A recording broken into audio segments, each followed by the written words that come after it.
the size of your problem is an indication of the size of your future. The enemy wouldn't be fighting you so hard if he didn't know something amazing was in front of you. Don't be discouraged because you have big challenges. Have a new perspective. That means God has something big in your future. Big breakthroughs, big opportunities, big victories. If you could see the promotion on the other side of those problems, if you could see the healing, the favor, the fulfillment, you wouldn't be discouraged. You'd go through that difficulty in faith, praising when you could be complaining, thanking God that He's fighting your battles, knowing that it's all a setup for a new level of your destiny.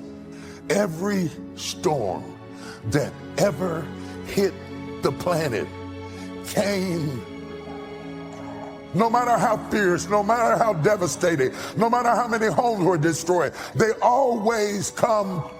And no matter how severe, no matter how terrible, no matter how many lives were lost, families were lost, it still comes to pass. How many times in your life have you gone through something you thought you wasn't going to make it? Where are my real people at this morning? I'm never going to make it out of this. This is too much. I can't handle it. I can't take it. And half of the stuff that broke my heart and almost drove me crazy, I can't even remember. It's in my rear view mirror. But in that moment when that storm hits, can I be steady in the storm? I've had some tough storms. And I learned that what I have to do is be steady in the storms. Can I talk to you this morning? Stop wishing for other people's stuff because you don't understand all the things they have to put into it to be ready to handle it. If your perspective doesn't change, you will misunderstand that God allowed the storm to give you an experience that nobody else ever got to have. You want an uncanny anointing? Go through an uncanny storm. You want an uncanny influence? Endure an uncanny storm. You don't get this by wishing for it. You get it after you've suffered a while. There are no shortcuts to the storm. Do you hear what I'm talking to you about? And this is not a time to faint. And this is not a time to give up. And this is not a time to die. No matter what happens to you, it ain't over. The only one that can stop you is you. If you let your mistakes define you, if you wear labels that people stick on you, that will keep you from your destiny. And when someone keeps bringing up your past mistakes, trying to get you to live condemned, you can't stop them from putting labels on you, but you can take them right off. My mistakes are behind me. My failures are in my yesterday. And you know what? I'm not bringing them into today. Leave the past and move forward. You're going to have to put that where it belongs. You know, we all have a past, but we don't need to live there anymore. When people can walk away from you, let them walk. When people can walk away from you, let them walk. I don't want you to try to talk another person into staying with you, loving you, calling you, caring about you, coming to see you, staying attached to you. I mean, hang up the phone. When people can walk away from you, let them walk. Because your destiny is not tied to the person who left. I just want to tell you, don't let this chapter that you're going through make you in your story. Don't let depression lie to you and tell you that you're not enough, that tells you that there's no more better days, that tells you that your best days are behind you, that tells you you're a nobody, that tells you that you're better off dead. Don't let it lie to you, because it's been lying to you so long that you're starting to believe that's true. You're starting to live that out. Bad decisions, hasty decisions, too fast. And affects the next 20 years of your life because you made the wrong decision. If you'd have just waited, got all your information together, settled yourself, you'd have been better. What makes us make these fast decisions? Fear? It takes discipline to face your fears so you can conquer them. And that's what discipline is. Discipline means taking the hard road, the uphill road, to do what's right. And regret, in and of itself, it's worthless. So, learn and move on. And they just kind of hope that if they're at the right place at the right time, something wonderful will happen to them. Everything worthwhile is uphill. All the way, not partially uphill. And the challenge that we all have is we don't mind climbing uphill for 3 or 4 days, as long as we can coast for a couple. Most of us who are human have to deal with regret from time to time. I'm sure you can agree. Maybe regret because of a poor decision we made. You know, things that I wish I had done differently in my life or in my ministry. Of course, who wouldn't want to take another go at something and improve on the first try by doing it again? But the fact is, you don't get that chance. Don't let regret beat you down. Don't be a slave to regret. No, let it teach you. Let it make you better. Stuck in there as a firm belief. That's why we have to guard our beliefs so preciously, because our mind goes to work on finding these legs, these references, which are real experiences in our life, to prove to us that that belief is true. And so although you may believe it to be true about you, these doubts and negative thoughts you have, these were not your original thoughts. The regret we feel for things that we've done, though intense, only lasts a short period of time. But the regret that we feel for things that we missed out on, that can extend throughout a lifetime. Because most of us are scared, and we choose to lead an easy life. We choose to take the safe path. And by doing so, we start to rack up those regrets. But there is a solution. You have to be willing to be bold. Of all the subjects we've covered so far and are about to cover, none is more important than covering the disciplines for success. What's at the core of achieving the good life? The major key to the good life. The major key is not in learning how to set goals. It is not in learning how to better manage your time. It is not in mastering the attributes of leadership.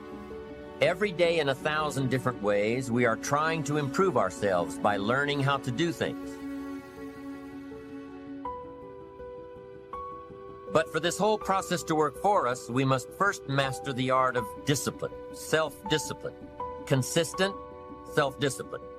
It takes consistent self-discipline to master the art of setting goals, to master the art of time management, to master the art of leadership, to master the art of parenting and relationships.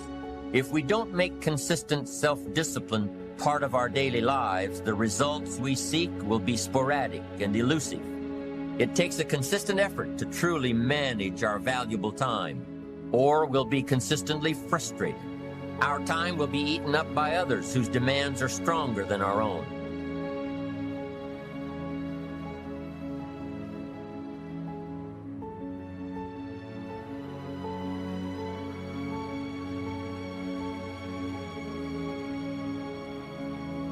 We all have weakness. We all have gaps. We all have issues. We all have struggles. And the first step to working your weakness is admitting your weakness. How many know denial is dangerous? Just because you ignore it doesn't mean it's going to go away. But many times we conceal things and we cover things up because we're concerned that if we'll expose it, we're going to be embarrassed. Have you ever felt exposed before? So if you want to do something, if you've thought about something you want to do, take it head on. Decide that you're going to start looking at it, start doing research on it, start tackling it, start becoming involved in whatever and wherever it might lead you to begin to explore the possibilities in that particular thing that you're seeking so that you can begin to learn all you can about it. Decide that you're going to face it, that whatever shortcomings you have, that you're going to strengthen yourself there. Whatever training that's required, that you're going to go get that training.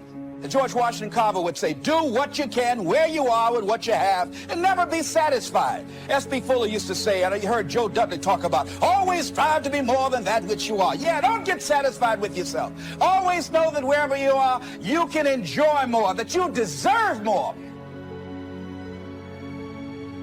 Why you can't begin to live life on your terms. Always something there to block you, to keep you where you are, and keep you from beginning to develop your true greatness. Always some fear. How do we handle it? If you've been using the fact that you don't have enough money or you don't have the education, take it head on. Go get the education. But look at what they've done to you. They've made you an employee. And they told you where you can be employed and where you cannot be employed. And then they restrict how far you can rise in that employment. Living my life on my terms. That's important. Not to give up on your dream, not to give up on yourself. Now, are there going to be some moments when you want to give up? Yes. Will there be some moments when it's going to seem like it's impossible? The disappointment that you're experiencing, that you're going to say, it's not worth it? Yes, that's going to be right there for you. It's going to be in your face.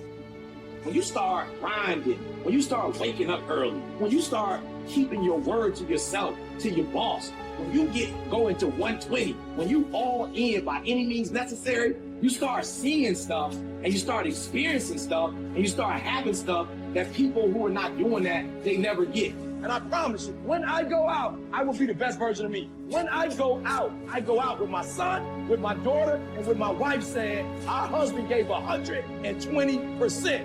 And until your thinking change, you are contaminated leadership. They've never heard such a level of teaching on leadership. Why? Because unless your mind changes, you will never become a leader. Attitude determines your limitation, which means that your belief system determines how far you go. You can never lead beyond your attitude and your belief system. And that's why your life is what you think it should be and exactly what it is. Attitude is the manifestation of your personal philosophy. So you got to decide, wait. Even if things don't work out, even if I experience defeat, a failure, that does not make me a failure. It's a difference between failing and being a failure. If things don't work out, if you don't produce the results you want, that's all. But don't confuse who you are with the results that you produce. Be transformed by changing the way you think, because my thoughts control my life. Your feelings don't shape your life. Your beliefs do.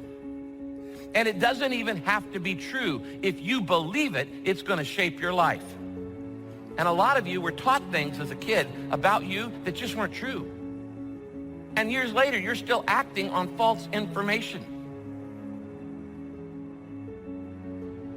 The process of building self-confidence is actually very easy, believe it or not. Self-confidence is self-trust. Self-confidence is building a reputation with yourself that you keep your word to you, that you keep the promises you make to you. Somebody with self-confidence has a reputation with themselves that I do the things I say I'm going to do. Build your self-confidence, and the greater and greater your self-confidence get, it minimizes the impact self-doubt has on us. It's important because you have to understand one thing about the doubts and the negative thoughts you have about yourself. These are not your thoughts. You weren't born doubting. You weren't born discouraged. You weren't born thinking negative things about yourself. True leadership is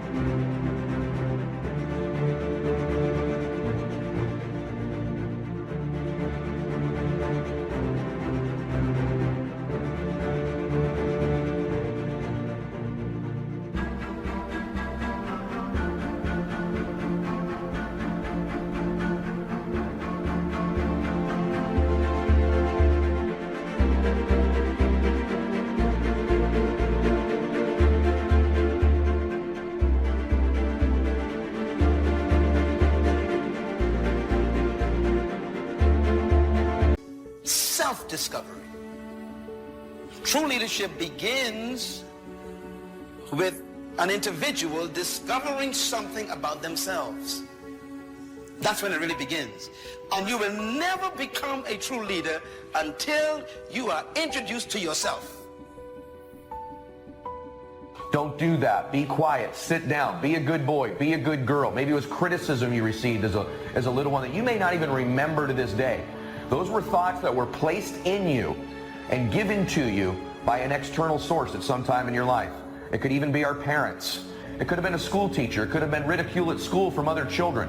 But when you were young in your formative years, these negative thoughts about yourself were planted in you by an external source.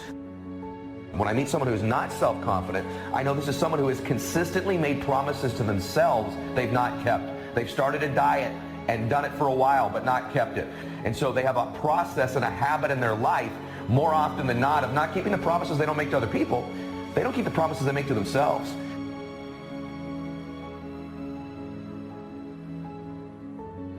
It's impossible for you to have continuous success without having self-discipline. Impossible. And my greatest challenge as a leader is your greatest challenge as a leader. And that is, every day, keeping people climbing. Because they don't want to climb. They want to coast to success. Let's take a few minutes to talk about the importance of knowing yourself enough to be your best cheerleader. The times you thought you had it all laid out and it just didn't work. The times when you burned the midnight oil day after day and it didn't seem to help. These are the times that you have to rely on your own self-encouragement. Take responsibility for the missed opportunity or the misrepresentation. Be prepared for the letdowns that happen.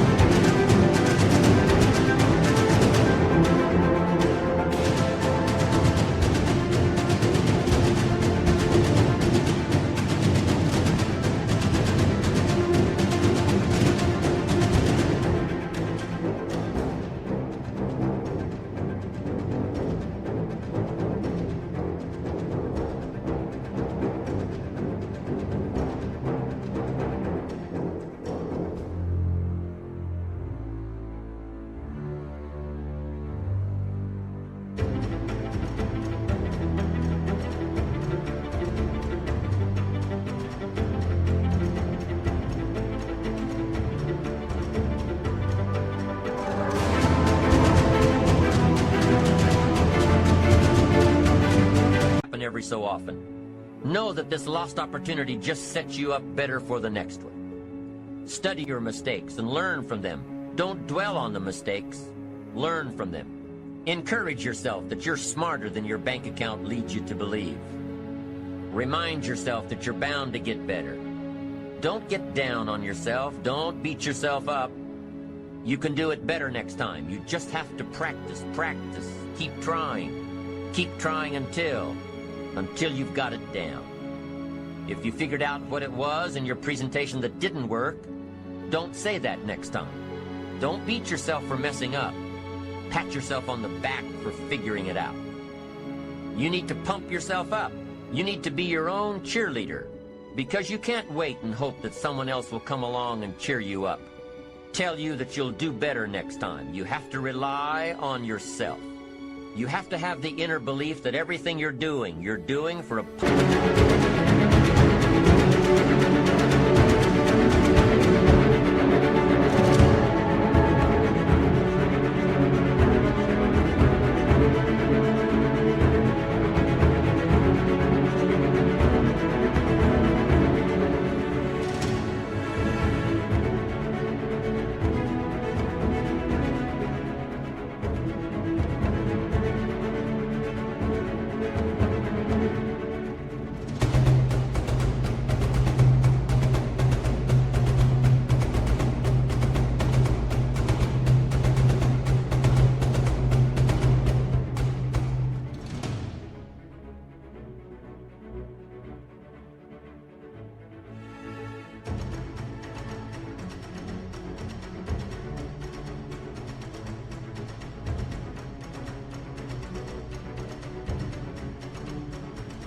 positive outcome in the future.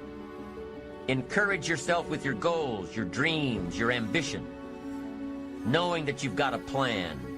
Knowing that you're going to do it until.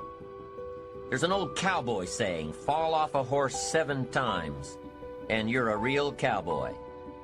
If you fall off track, get right back on. If you fall out of habit, get back into the habit. If you fall off the horse, get back on. It may be hard, it may be a bit frightening, but get back on. We must all suffer one of two pains, the pain of discipline or the pain of regret. Discipline weighs ounces, regret weighs tons. It's much easier to be disciplined and have the money than to try to rationalize why you don't. Don't wish for less problems, wish for more skills. Don't wish for less challenge, wish for more wisdom. Develop yourself to the point that you can truly and totally rely on yourself. Too much of anything is a bad thing. Life without balance results in an unbalanced life. Eating an apple a day is good. Eating only apples is bad. Working hard, burning the midnight oil, doing it until is good. Working nonstop, never spending quality time with the people you love, never taking a break year after year is bad. It doesn't work that way. You've got to stop and ponder where you've been and where you're going. After all, if you're always working, you must be successful. No, it doesn't work that way. For workaholics, there's never enough work.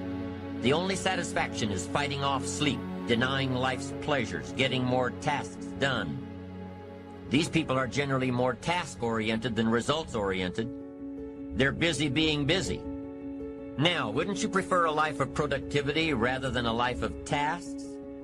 When you schedule your time and take advantage of your time, you can work smarter instead of working longer.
Still have time for other things in life. I will look for new ways to work smarter by focusing on doing more per hour instead of doing more hours. Too much of anything, even good things, will sooner or later throw you off track. Ambitious people don't see each step toward their goals as a singular step. With everything they do and with every discipline they adhere to, they see it all as part of a chain. Every action and every discipline today is a link in the chain. Every action and every discipline tomorrow is a link. When you can see that every link in the chain will eventually lead you to the things you want most out of life, then you won't grow discouraged or fearful or impatient with today. Part of this visual chain thinking is built when you decide on your direction, when you can see where you're going to end up before you get there. Your plans and goals are your visual chain, knowing where you're going before you get there. Not one professional team in the world begins a game without a complete strategy. But few of us take the time to map out a strategy for our lives. Here's the first rule for your game plan of life. Don't start your day until you have it finished. Don't start your day until you have it planned. And do this every day. Once you've mastered the art of planning your day, you're ready for the next level. Don't start your week until you have it finished. Just imagine what life would be like if you took time out of every Sunday to plan your week. Come Friday, you won't be saying, boy, did this week fly by. No, if you plan your week before you start it, you'll know exactly what you want to do, what you need to work on. Your days will be better, more effective. You'll be working smarter, not harder. It takes great discipline on your part, but it will soon lead to a new habit, a habit of mastering your time. If you're doing all that you're scheduled to